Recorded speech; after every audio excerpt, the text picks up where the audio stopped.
날씨가 무척 더워졌습니다. 이렇게 더운데 더 더운 나라에 다녀오셨죠? 싱가포르. 네, 싱가포르 다녀왔습니다. 네.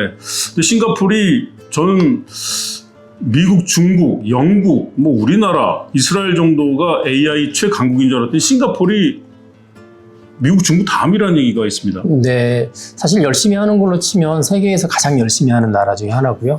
뭐 싱가포르 전체가 AI에 올인했다 아하. 이렇게 보시면 되니까. 그리고 뭐 한국이랑 여러 가지 공동 연구도 많이 합니다. 근데 싱가포르에 이제 주로 공무원들 일하는 걸 보면은 정말 열심히 하고 있습니다. 그래서 막 그 열심히 하는 것만큼 실적도 잘 나오지 않을까 생각을 합니다. 우리 공무원들도 굉장히 열심히 일하는데 우리 뭐 최진영 국장이나 이런 분들 보면 정말 열심히 하는데 그 싱가포르이 더 효율적인 전문가적인 느낌이 있다는 얘기겠죠. 네, 아무래도 뭐 분위기 같아요. 공무원들 사이의 분위기인데 우리도 열심히 하지만 거기는 진짜 더 열심히 하더라는 걸 좀 느끼고 왔습니다. 공무원들에게 더 위임을 해야 될 것 같고 싱가포르에 이렇게 성장하는 데는 좀 중국의 영향이 있겠죠. 아무래도 뒤에 이제 중국의 영향력을 뺄 수는 없을 것 같고요. 그래서 어떤 분들은 싱가포르는 약간 중국의 약간 에이전시 역할을 하는 거 아니냐 뭐 이렇게까지 이야기하시는 분들이 계시는데 또 싱가포르도 독립된 국가 나라이기 때문에 또 나름대로의 정책을 따라서 또 중국하고 또 차별화된 전략들은 갖고 있습니다. 미국이 다른 동맹들 협박만 할 게 아니라 이렇게 중국처럼 싱가포르 밀어주는 것처럼 우리나라도 좀 AI 밀어주면 좋겠다 그런 생각이 듭니다. 네. 요즘 AI 관련 뉴스들 보면 예전과 다른 종류의 소송들이 많이 등장하고 있습니다. 과거에는 이제 저작권, 개인정보가 주로 논의가 됐는데 최근에 새로운 변화가 있네요. 네. 이전에 보면은 이제 뭐 내가 쓴 글이나 아니면 이제 되게 신문 방송사에서 했던 컨텐츠를 저작권 침해를 했다. 그래서 소송되는 경우도 많았고요. 네. 뭐 어떤 경우는 이제 개인의 개인정보를 유출시켰다. 이렇게 소송을 많이 했는데 최근에는 이제 그런 측면이 아니라 이제 관계 중심의 소송이 많이 나옵니다. 관계 중심. 그래서 AI하고 사용자, 대개는 이제 지금 소송 걸리는 사용자들이 대개는 이제 자녀들, 부모들이 소송을 많이 걸기 때문에 자녀들하고 AI 관계를 놓고 볼 때 아무래도 이 AI에 대해서 사람이 심리적으로 의존하고 또 심지어 행동을 유도한다든지 아니면 잘못된 조언을 준다든지 뭐 이런 관계 형성에서 문제들이 상당히 요즘 많이 나오고 있습니다. 그래서 이전에는 왜 내 데이터를 사용했느냐라는 부분들이 소송이었다면 요즘은 AI가 사용자, 내 삶의 행동이나 아니면 삶의 어떤 그 가치관 뭐 이런 거에서 어떤 영향을 주느냐 하는 부분들이 새로운 관심사로 이동이 되고 있습니다. 저도 개인적으로 성경 공부를 하다가 좀 막히는 게 있으면 예전에는 이제 성직자나 뭐 신학자들한테 연락을 많이 했는데 자주 모임도 갖고 네. 요즘은 재미나게 묻다 보니까 관계가 더 그쪽하고 그렇죠. 재미나이하고 깊어졌죠. 아무래도 AI는 사람이 아닌데 사람과 사람과의 관계에서처럼 이제 관계를 가지고 문제가 생기는 거잖아요. 뭐 흔히 이제 법에서 쓰고 있는 용어들 이렇게 보면 어떤 사건에 대해서 이제 뭐 사건을 사주하는 사람이 있고 공모하는 사람이 있고 또 사건이 벌어질 때 방조하는 사람들이 있고 이런 여러 형태가 있는데 지금 나오는 많은 사건들에 있어서 피해자는 사람인데 그 옆에 있는 AI가 이제 그런 다른 인간관계에서처럼 똑같이 이제 적용할 수 있느냐 하는 부분들이 가장 큰 이슈로 등장하고 있는 것 같습니다. 네. 최근에 그 샘 넬슨, 네. 미국의 샘 넬슨 사건은 좀 충격적이더라고요. 그렇죠. 네. 이 샘 넬슨 같은 경우는 이제 19살 청년이에요. 청년인데 이 친구는 원래부터 약을 좀 복용하고 있었고 본인이 약간 우울증도 있었고 이제 그런 상황인데 이제 챗GPT하고 대화를 하면서 본인이 복용하는 약에 관한 상담을 오랫동안 해왔어요. 그래서 뭐 이 약이 어떻냐, 부작용이 어떻냐 그런 것도 상당히 많이 물어봤는데 문제는 이제 어느 날 사건이 벌어진 날 이제 이 친구가 약물 과다 복용으로 사망을 했습니다. 근데 사망하기 직전에 챗GPT하고 대화했던 부분들이 공개가 됐는데 이제 바로 이제 이 친구가 약간 허브와 관련된 부분도 있고 이제 불안제, 우울증제 몇 가지를 놓고 이거 같이 먹어도 되겠느냐라고 했는데 사실은 어떤 의사나 약사가 보아도 같이 먹으면 절대 안 되는 약인데 이제 챗GPT가 괜찮을 거다라고 이야기를 해줬고요. 그래서 이제 결국은 이제 사망에 이르게 됐는데 이제 사망에 이르게 된 거에 대해서 이제 소송을 부모가 걸었습니다. 이제 AI 회사한테 걸었던 가장 큰 이유가 사실상 의료 행위의 조언, 의사들이 할 수 있는 의료적인 조언을 제공을 했고, 그 다음에 실제적으로 위험했는데 위험하다는 경고도 하지 않았고, 그리고 되게 19세면 되게 나이로 따지면 취약한 계층이잖아요. 그러니까 취약한 사용자를 AI가 보호하는데 실패했다. 그래서 단지 뭐 그 AI가 이상한 대화를 해서 졌다 그런 게 아니라 오랫동안 지속돼서 의료에 관한 대화를 했음에도 불구하고 그 사람의 약한 부분들에 대해서 경고도 안 하고 그다음에 의약법을 위반해서까지도 그걸 방치했다. 이제 이렇게 해서 소송을 걸었습니다. 그래서 의료적인 영향력을 행사하는 존재일까? AI가 아닐까? 이거에 대한 이제 이슈가 법적으로 남아있는 것 같습니다. 만약에 그 약을 복용하면 안 되는데 자칫 네. 복용해서 죽었다 그러면 AI가 책임을 회피하기는 어려워 보이네요. 네. 근데 이제 중요한 부분들은 그게 한 번 물어봤을 때 뭐 이러쿵저러쿵 말을 했으면 또 그것도 약간 시비가 있을 수 있죠. 왜냐면 챗GPT가 하는 거에 대해서는 미국 헌법의 표현의 자유? 그러니까 이거는 뭐 어떻게 하든 다 표현의 자유지 이거에 대해서 책임질 수 있는 건 아니다라는 게 굉장히 좀 지배적이었는데 이제 최근에 법원에서 어떻게 이야기를 하고 있냐면 이게 오랫동안 뭐 1년, 2년, 3년, 이제 최근 같은 경우는 3년, 4년까지도 가는데 AI하고 상당히 관계 형성을 했다는 거예요.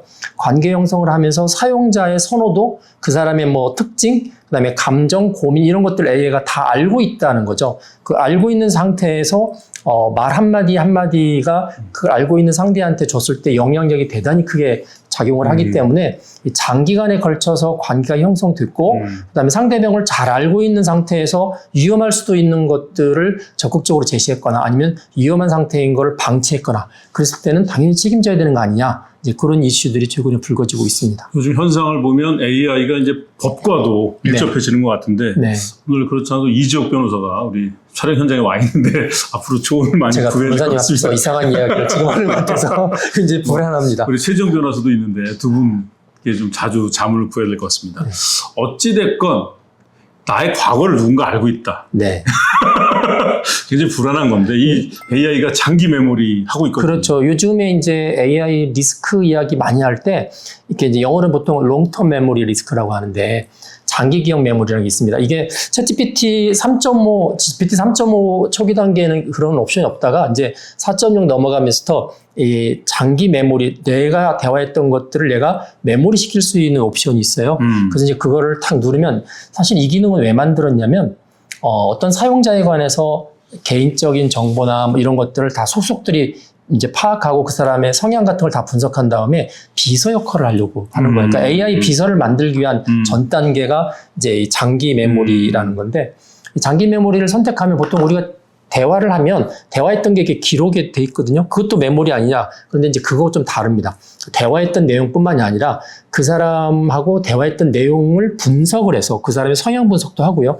때에 따라서는 요즘에 이제 인터넷 검색 같은 걸 통해서 이 사람에 대해서 적극적으로 찾아냅니다, 정보들을. 그래서 본인이 줬던 정보가 아닌데도 얘가 알고 있을 수도 있어서, 현재 이제 장기 메모리 기능을 사용하려고 하는 사용자들을 위해서는 최대한 그 사람에 대한 분석을 통해서 그 사람의 특징, 장점, 뭐 이런 것들을 이제 다 파악하는 거죠. 그래서 만약에 이 사람이 우울한 기질이 좀 있었다. 그럼 이제 장기 메모리 기능을 사용하면 내가 말 한마디를 딱 해도 오늘도 좀 우울하신가 봐요 라고 이야기하면 이 AI가 나를 알아주잖아요. 이제 그런 면에서는 이제 비서 역할이 그런 거죠. 자기가 보좌하는 사람의 기분도 잘 알고 컨디션도 잘 알아서 최상의 이제 출력이 나오도록 도와주는 거기 때문에 그래서 처음에는 호감이 가죠. 왜냐면 내가 나의 멘탈 상태를 내가 너무 잘 알고 있기 때문에 그래서 굉장히 편리해 보이고 또 뭐 이해력도 빠르고 그래서 더 많이 이제 신뢰하게 되는 그런 부분들이 있는데 문제는 이제 그러한 더 많은 신뢰를 통해서 위험도 같이 비례할 수 있다. 이 부분이 더 큰 부분인 것 같습니다. 사실 미국이 굉장히 민주적인 그 사회지만 미국 백악관 보니까 그 대통령이 아침에 일어나서 뭘 마시는지, 운동 끝나고 뭘 마시는지, 술은 어떤 종류를 좋아하는지 다 이렇게 메모리하고 있더라고요. 그러니까 그런 의미에서 이제 AI가 그런 비서 역할을 하는 것 같은데 저는 뭐 AI가 이렇게 저의 그런 그 여러 궁금증들을 잘 설명해줘서 저에게는 지편전 학사 같은.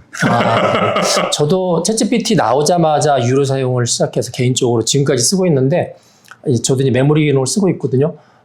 요즘에 제가 뭘 하나 물어보면 제가 요즘에 이제 연구소에서 하고 있는 여러 가지 일들을 염두에 둬서 미리 질문합니다. 그래서 이거는 뭐 국회 질의용으로 뽑아드릴까요? 발표 자료용으로 뽑아드릴까요? 영어 스크립트로 만들어드릴까요? 뭐 이런 식으로 해서 뭐 아주 유능한 비서를 옆에 두고 있는 것 같은 느낌이 들어서 일할 때는 대단히 좋은데 한편으로는 이러다가 선을 넘는 거 아니야?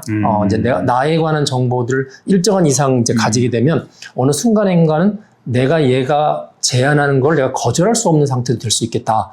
뭐 가끔씩 유능한 비서들은 자기가 모시고 있는 회장님들이 거절할 수 없는 제안들을 많이 하잖아요. 그렇죠. 너무나 잘 알고 있어서 이제 그런 상태가 충분히 벌어질 수 있다는 생각을 합니다. 그리고 이제 뭐 누군가에 대해서 좀 나는 개인적으로 좀 객관적인 비판이라고 해서 이렇게 AI에게 했는데 AI가 그거를 누구에 대한 비난으로 기억하고 있다가 네. 뭐 이 사람이 이렇게 누구 씹었어요 이렇게 고자질할 수도 있지 않느냐. 고위 네. 권력층 이렇게 되면 또 그 부분도 곤란한 사실은 나오고 있는 부분들입니다. 네. 사실 이제 그 다음에 소개할 사건이 이제 그런 것 중에 하나인데 사실 이제 플로리다 주립대학교에서 2025년 4월에 총기 사건이 한 번 있었습니다. 거기 그 대학생이 이제 그 아버지의 권총을 가지고 와서 이제 사람들을 쐈는데 그래서 이제 직원 2사람이 죽었고요. 여러 사람들이 다쳤던 사건이 있습니다. 근데 이제 이 친구를 잡고 나서 챗GPT하고 대화했던 내용을 보면서 이제 뉴스가 시끄러워졌던 거죠. 왜냐하면 챗GPT하고 오랜 동안에 대화를 했고 그 대화하는 내용 중에서 이 총기에 관한 대화가 상당히 많이 있었습니다. 그래서 어떤 총기를 쓰는 거가 사건을 일으킬 때 그것이 뭐 굉장히 효과적이야 말부터 시작해서 예를 들어서 몇 명 정도 죽여야 50개 주 뉴스에 다 올라갈 수 있어? 한 개 주 정도가 아니고 뭐 이런 식으로 이렇게 사전에 모의하는 듯한 이제 뭐랄까 이제 조언을 받는 그런 행위들을 했었는데 문제는 이제 부모들이 볼 때 애가 오랫동안에 이런 거에 대한 대화를 했고 그게 상당히 위험하다는 걸 그럼 알았을 텐데 그럼 AI 회사는 그걸 왜 방치했느냐 라고 이야기를 했던 거죠. 근데 AI 회사 입장에서는 이제 방금 말씀하셨던 것처럼 사용자들이 어떤 내용들을 이제 대화를 하는 내용들을 보면서 이거 위험하다 하는 부분들을 다 사사건건 개입하는 거는 사생활 침해일 수도 있고 그다음에 너무나 건수가 많잖아요. 그렇죠. 너무나 건수가 많기 때문에 물리적으로도 불가능하다라고 이야기를 했는데 사실은 그렇지 않습니다. 내부적으로 보면 AI를 통해서 AI하고 대화하는 것들을 모니터링을 해요. 그래서 가장 많이 모니터링하는 거는 뭐냐면 자살입니다. 그러니까 이제 다른 사람을 해코지 하는 거는 뭐 충분히 감정적으로 표현할 수는 있지만 그건 실행에 옮기지 않을 가능성이 크잖아요. 네. 근데 자살은 이렇게 내용을 보면 이 친구가 정말 자살할 것 같다라는 위험 정도가 나오기 때문에 상당히 많은 부분들은 AI가 모니터링을 하고 모니터링 한 거가 어느 일정한 숫자가 넘어가면 이제 사람들이 모여있는 위원회한테 상정합니다. 그래서 거기에서 이렇게 하는데 이 플로리다 이 주립대학교 사건은 뒤에 이렇게 보니까 이미 회사에서 모니터링이 됐어요. 그러니까 AI가 위험하다고 해서 모니터링을 했고, 그 다음에 위원회에서 그걸 가지고 이거를 경찰에 신고할지 말지 뭐 이런 거를 논의하다가 이제 최고 책임자가 신고하지 말자. 이건 충분히 뭐 일어나지 않을 수도 있고 그냥 해프닝으로 끝날 수 있는데 그걸 우리가 미리 무슨 사전 범죄 예방 프로그램 권한도 없는데 이거 안 할 필요 없다. 사실 그렇게 해서 유야무야 됐던 거기 때문에 이제 회사 입장에서는 법적으로 그런 권한을 우리한테 주기 전에 우리가 사찰처럼 하는 거는 불가능하다. 그런 이제 그런 입장인 거죠. 뭐 개인 사생활도 있으니까. 네. 근데 어찌됐건 이 정도면은 AI가 범죄 조직의 역할을 했다고 볼 수 있습니다. 이제 연결됐기 때문에. 뭐 캐릭터 AI. 네. 뭐 여기에 대해서 이제 말들이 많습니다. 캐릭터.ai는 아주 유명한 AI 앱입니다. 그러니까 이제 얘는 이제 챗GPT처럼 그냥 대화를 하는 게 아니라 실제 캐릭터들을 이렇게 이미지를 자기가 선택해서 설정을 해놓고 그 특성에 맞게끔 대화하는데 그 캐릭터.ai와 관련된 요 사건도 아주 유명한 사건 중에 하나인데 세월세치라는 14살짜리 청소년이 이제 그 캐릭터 어느 그 게임 캐릭터를 놓고 이제 계속 대화를 하는 거죠. 처음에는 게임에 관한 조언들을 많이 듣고 대화를 하다가 이 단계가 발전합니다. 나중에는 이제 우정의 단계로 발전하다가 나중에는 연인 관계까지 그래서 뭐 성적인 대화도 하고 막 이랬던 것까지 나오게 됐는데 이제 문제는 극단적인 감정 표현을 하다가 나중에 이 친구가 이제 결국은 자살을 하죠. 그 의붓아버지 총으로 이제 권총으로 자살을 하는데 그 자살하기 직전까지도 캐릭터.ai의 자기 캐릭터 보통 이제 이 친구가 썼던 캐릭터가 데니라는 캐릭터인데 그 캐릭터하고 대화했던 부분들이 나와 있어서 이것도 이제 가족들이 AI 기업을 상대로 소송을 걸었습니다. 그래서 이거는 충분히 오랜 동안 대화를 하면서 어떻게 관계가 바뀌고 있는지를 모니터링할 수 있었고 그 관계가 그 끝에는 상당히 위험한 부분들로 흘러갈 수 있었는데 이 관계 형성에 관해서 기업에서 책임져야 되는 거 아니냐라고 이야기를 했고요. 이제 더 중요한 부분들은 뭐냐면 법원 연방법원에서 이제 보통 이런 게 소송으로 될지 안 될지를 판단해주는 기준이 있는데 보통은 이건 소송거리가 안 된다, 소송하지 마라. 보통 이렇게 할 부분들인데 의례적으로 야 이렇게 AI하고 관계를 따져서 과연 이게 어떤 피해를 입었을 때 원인 관계를 규명하는 게 가치가 있느냐에 대해서 연방법원에서 충분히 가치가 있다. 소송을 걸어라. 그래서 지금 소송으로 이제 진전이 되어 있는 그런 상태 중에 하나입니다. 그 위험성을 이제 감지했군요. 네. 네네. 근데 이제 AI가 그동안은 이제 기계로만 생각했는데 인간보다도 더 친밀한 관계를 맺을 수 있는 그렇죠. 그런 존재로 변해가고 있습니다. 아무래도 이제 사람과의 관계를 AI가 이제 뚫고 들어오는 거죠. 그래서 뭐 사람 중에서는 친구 관계가 좋은 친구도 있지만 사람도 있지만 어떤 경우는 대인 관계 불편해해서 혼자 사는 사람들도 많이 그렇죠. 있잖아요. 네. 이제 그런 사람들 또 내지는 좀 멘탈이 좀 약해서 뭐 조울증이라든지 공황장애라든지 이런 친구들한테는 뭐 대인 관계가 그렇게 이게 부드럽지 않기 때문에 AI가 그 자리를 많이 차지하고 들어옵니다. 그래서 오히려 많은 조현병 환자들 저도 정신과 쪽에서 만나보고 해봤는데 상당히 많은 조현병을 가지고 있는 친구들이 AI와 대화하면서 많이 치료되는 경우가 실제로 많이 드러나고 있습니다. 그런데 이제 많은 분들이 이제 걱정하시죠. 왜냐하면 이게 일반적으로 좋아진다고 다 좋아지는 게 아니라 그 사람만의 독특한 기질과 어떤 상처나 내면이 있는데 그런 데까지 전문성 없이 만져주다가 오히려 더 큰일 날 수 있다. 이제 그런 이야기를 많이 하는데 결국은 이제 AI가 사람들의 관계에 있어서 신뢰를 더 많이 얻어가는 형태로 발전하는 거는 맞는 것 같아요. 네. 저도 얼마 전에 가위 눌렸다가 가위 눌렸을 때 어떻게 해야 되나 했더니 AI가 너무 설명을 잘해주더라고요. 어떻게? 그러니까 가위 눌려도 괜찮다. 이게 이제 렘 수면 단계에서 뇌하고 몸이 따로 노는 잠깐 그래서 뭐 길어야 몇 분. 그래서 잠을 청하는 게 가장 좋다. 다시 믿고. 아니면 뭐 말초 신경부터 발끝부터 조용히 움직여라. 뭐 이런 조언을 하는데 뭐 그 어떤 의사나 그 어떤 친구나 뭐 가족이 주지 못하는 그런 해답을 준 거잖아요. 사실 가위라고 하는 게 막 좀 가위 눌림이라는 표현을 AI가 잘 이해하던가요? 네, 뭐 너무 정확하게 이해하고 그러니까 절대 뭐 귀신이나 이런 악한 영이 누르는 게 아니니까 걱정하지 말아라. 그렇게 편안하게 해서 뭐 가위는 누구나 다 공포가 있잖아요. 이러다가 내가 그냥 가위에서 깨어나지 않으면 죽는 거 아닌가 그런 보통 성장기에 많이 얻는데 가위 안 눌리세요? 저는 초중고 때 많이 눌렸던 것 같은데 어른 되고 나서는 안 눌려봤어요. 그러세요? 전 요즘도 가끔 가위에 눌리고 그러는데 되게 AI가 저에게 제 삶 속으로 깊이 잠 속까지 들어왔습니다. 네, 사실 이게 이제 의사가 하는 영역이나 이제 상담도 전문이잖아요. 그래서 상담 자격이 되어야 일반적으로 정신 상담이나 정서 상담을 하게 되는데 이제 최근에는 아까 그 캐릭터.ai 같은 경우는 일부 주정부에서 아예 이제 문제 제기를 했습니다. 무슨 문제 제기냐면 너희들이 라이선스도 없는데 왜 의료 상담을 하느냐, 왜 정서 상담을 하느냐. 그래서 AI가 조언해주는 범주를 의료 영역 안 된다. 왜냐면 의료 전문가가 있고 법률 영역 안 된다. 이건 법 전문가들이 따로 있고 그다음에 정신건강 이렇게 한 3개 영역에 대해서는 너희들이 소위 말해서 조언을 하는 데 있어서 이건 불법의 소지가 충분히 있다. 이제 그래서 이제 아예 한 주정부에서 캐릭터.ai를 상대로 해서 이쪽 하지 마라 이렇게 제시한 경우도 있습니다.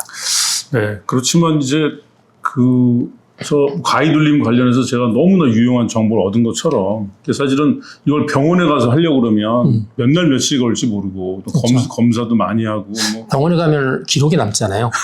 또 그런 것도 그러니까 이제 있고. 정신과 의사한테 정신병원에 가서 치료받으면 기록이 남아서 그게 이제 정신 질환을 가지고 있는 환자로 분류가 될 가능성이 대단히 커지니까 그래서 상당히 많은 부분들은 이제 기록이 안 남기려고 하는 또 측면에서 AI가 상담하는 경우도 있는 것 같아요. 어찌됐건 AI가 인간을 더 잘 이해할수록 또 그 위험도도 높아질 것 같습니다. 네, 그래서 오늘 이런 AI가 우리 인간 삶 속에 깊이 들어오고 저 같은 경우는 꿈속까지 들어왔는데 이런 AI에 어떻게 대처해야 될지. 이게 이제 중요한 키워드가 여기 하나 있어요. 요즘 이제 나오는 키워드인데 이제 은밀한 영향력, 영어로는 보통 covert influence라고 합니다.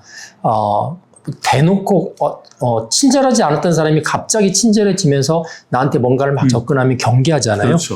그런데 이제 이 은밀한 영향력은 뭐냐면 이게 조금씩 친절해지는 거예요. 조금씩 가까워지는 거예요. 아주 오랜 시간 동안 2년, 3년 동안에 조금씩 가까워지면서 자기도 모르게 영향을 받는 건데 이게 가스라이팅보다 좀 심한 겁니다. 사실. 좀 심해서 오랜 관계를 형성하면서 큰 영향력을 줄 때, 그럴 때 이제 본인은 이제 방어하려고 하는 이제 마음 상태가 다 없어진 상태죠. 왜냐면 항상 대화하는 사이니까. 그럴 때 이제 잘못된 조언을 주거나 잘못된 결정에 어떤 힌트를 주게 될 경우에 본인이 이제 그거로 인해서 실제 삶에 있어서 방향이 바뀌게 되는 거여서 요즘에 이제 저희 안전연구소에서도 요즘에 AI의 리스크 테스트 할 때 요 부분들 은밀한 영향력 테스트를 합니다.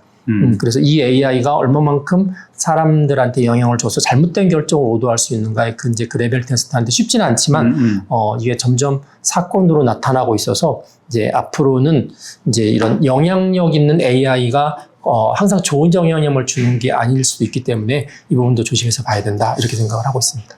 저 같은 경우도 뭐 요즘 지하철 타면은 궁금한 질문들 몇 개 던지면 네. 뭐 너무나 우리 AI가 저한테 은밀하고 섬세한 영향력을 미쳐가지고 지루한지 모르고 지하철 뭐 잠깐 질문 몇 개 던지고 뭐 이렇게 벌써 와 있고 그런데 이게 이제 선한 영향력이 돼야 될 텐데 그건 우리 AI 안전연구소장 우리 인공지능계 세종대왕 김명주 소장님이 하셔야 될 역할이라는 생각이 듭니다. 네. 마지막 말씀은 아주 굉장히 심각한 영향력을 줄 것 같은 느낌이 들지만 네, 고맙습니다. 앞으로 또 더 큰 역할, 의무, 사명, 책임이 느껴지는 김명주 소장님과 오늘 파보세 인공지능 함께했습니다. 여러분 고맙습니다.